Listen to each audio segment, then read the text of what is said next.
27 फरवरी को होने वाला चुनाव कई राज्यों में बीजेपी के तिकड़म से फंस गया है। यूपी में सपा और हिमाचल प्रदेश, कर्नाटक में कांग्रेस की जीत को रोकने के लिए बीजेपी ने जाल बिछा दिया है। कांग्रेस के लिए जीती हुई सीट भी मुश्किल हो गई है।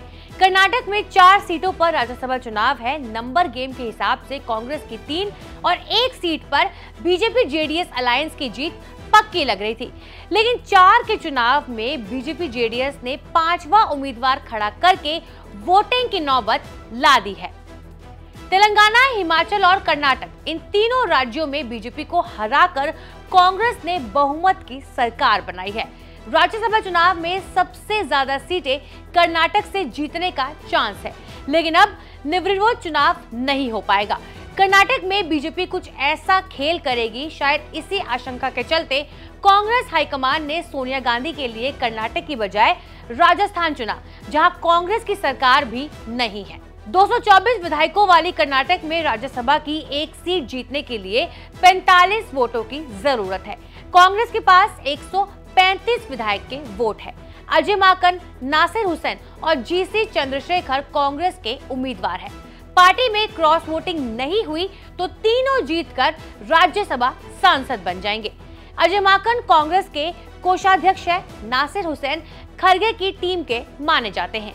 बीजेपी के 66 और जेडीएस के 19 विधायक मिलाकर नंबर 85 होते हैं। सिंपल मैथमेटिक्स से बीजेपी से नारायण साहब बांगड़े जीत जाएंगे, लेकिन सारा नंबर गड़बड़ हो रहा है और जेडीएस के कुपेंद्र रेड्डी को उम्मीदवार बनाने से। रेड्डी को जिताने के लिए बीजेपी जेडीएस को 5 वोटों की कमी है। कांग्रेस टूट जाएगी, इस उम्मीद में बीजेपी जेडीएस ने दूसरा उम्मीदवार उतारा है। कांग्रेस में चुनाव का सारा management deputy CM DK Shiv Kumar के जिम्मे होता है।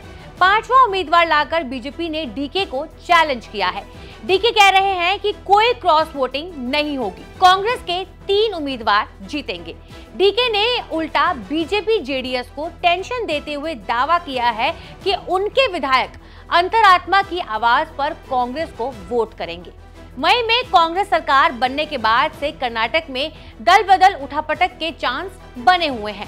रोज कोई ना कोई बयान देता है कि उस पार्टी के विधायक संपर्क में है या फिर वो पार्टी टूटने वाली है। बीजेपी जेडीएस के पास नंबर नहीं है, लेकिन कांग्रेस में क्रॉस वोटिंग कराने के इरादे से उतारा गया है दूसरा उम्मीदवार। राज्यसभा चुनाव में विधायक वोटर होते हैं, जिसके जितने विधायक होते हैं उस कैलकुलेशन के हिसाब से चुनाव में उम्मीदवार उतारे जाते हैं। चुनाव फंसने के लिए बहुमत के लायक नंबर नहीं होने पर भी एक आध एक्स्ट्रा उम्मीदवार उतारा जाता है। चुनाव में विधायकों को पार्टी व्हिप जारी करते हैं, मतलब कि जिसको वोट देने के लिए पार्टी हाईकमान ने कहा है उसको वोट डालना ही है। ऐसा नहीं करने पर सदस्यता खतरे में पड़ जाती है। राज्यसभा चुनाव में अक्सर जो गड़बड़ होती है वो क्रॉस वोटिंग से होती है। क्रॉस वोटिंग मतलब पार्टी व्हिप के खिलाफ जाकर विरोधी पार्टी के उम्मीदवार को वोट डालना। दूसरा तरीका यह है कि वोट ना डालकर वोटिंग से गैर हाजिर हो जाना।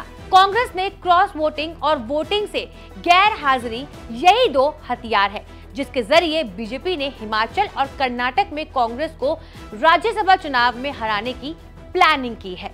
बाकी आपको क्या लगता है कि आने वाले वक्त में क्या सच में कुछ ना कुछ हेरफेर बदल होगा या फिर नहीं?